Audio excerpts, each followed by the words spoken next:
Shalom, ladies and gentlemen. Today, as always, we'll be talking about our weekly Torah portion. Actually, about the two weekly Torah portions that completes the fourth book of Torah, book of Bamidbar, the Torah portion Matot and Masai. And we kind of begin to do the summary that will be much more emphasized in the next book, but especially the second portion, Masai, journeys, it's talking about the geographical summary of our journey from Egypt to land of Israel. And Torah specifically lists all the 42 journeys that we do between different stops and specify every single stop, what's its name, from where we went where, and so on.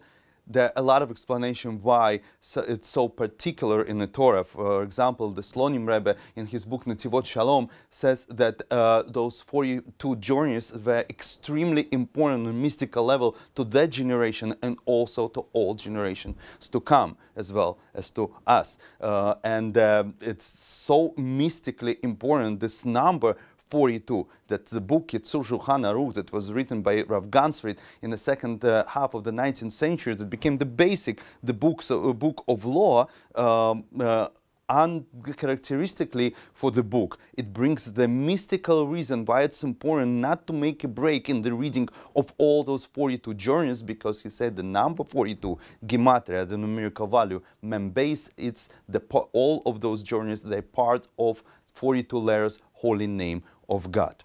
Why it's so important to us? Because another reason, not just the particular places, but the general route that we took, because it's totally not the shortest route from Egypt to land of Israel. We went all the way around, and definitely it's created the myth of the wandering Jew. It's actually not true, because we didn't wander. All our journey was very well planned and written, and we had to walk through all those places. Some places we give the names, and this is why the Yetzias Mitzrayim, the Exodus of Egypt, of those 42 journeys, is standing in the base of all our rituals, commandments, prayers, because we are in this constant journey. This is why maybe the students of Aristotle were called peripateics, meaning walkers, travelers, wanderers in ancient Greek, because we understand the wisdom of the Torah only through constant movement in our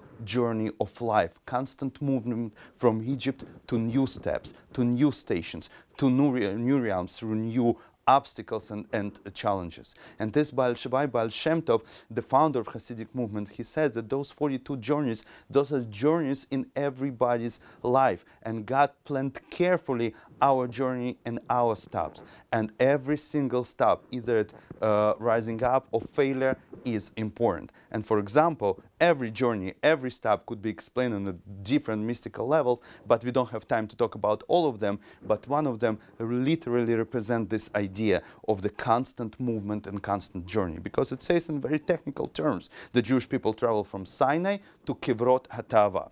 Probably you can point with the finger at the place of the Sinai desert, not necessarily of the mountain Sinai, but why Kivrot Hatava, which literally means the graves of lust. They have such a strange name, and we come right from the Mount Sinai, where we did what? We listened to HaKadosh Baruch Hu. We heard, I am your God who took out of Egypt. You shall not have any other God. You be holy because holy I am. And right on the next step, we want to get out from this train. We are lusting to our meat and garlic and squash that we missed in Egypt. This is it, we done. But the most important thing, that there's a next journey and the next stop, and we shouldn't go down because of one failure. There's always will be the way up, and this is what Baal Shem Tov teaches us. The journey of life, it's always up, despite all the challenges, despite all the problems, and then maybe we will see the light at the end of the tunnel, the light of the Holy Land. Good luck. Thank you. See you next week.